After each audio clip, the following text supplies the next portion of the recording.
yoqda pul katta-da, deyapti. Men aytdim, "Uka, qori bo'laman deb orzu qil, sportchi bo'laman deb orzu qil, olim bo'laman deb orzu qil. Kep musofir bo'laman deb ham orzu qilasanmi?" desam, boyagi bola kulyapti.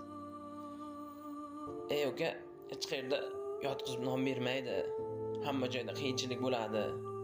Pulni supurib olmaysan. Hamma joyda xo'roz bir xil qichqiradi. Har yerni qilma orzu, har yerda bor tosh tarozi" desam, boyagi bola "Men baribir ketaman" deyapti. Shu non olib kelish bilan uyga non topib kelish juda katta farqi bordi. Shu yoshligida non olib kelish uchun do'konga chiqqan bolalar hozir katta bo'lib non topib kelish uchun musofir yurtga ketyapti-da. Bir akaga savol berdim, "Qancha yildan beri musofirda yurar ekan?"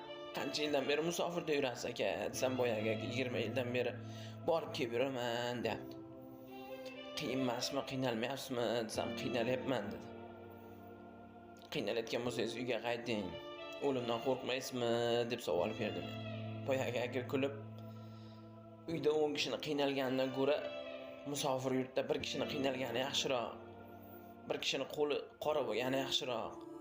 Men o'limdan ko'ra ota-onamni, bola-chaqamni, oilamni qiynalib yashashdan qo'rqaman" deyapti. Musofirlarda o'ziga atagan bitta orzusi yo'qda. Yashirincha pullar yig'adi-da. "O'zimga usti bosh olaman, bir joyga aylangani boraman" deydi. Uyda bitta problema bo'ladi.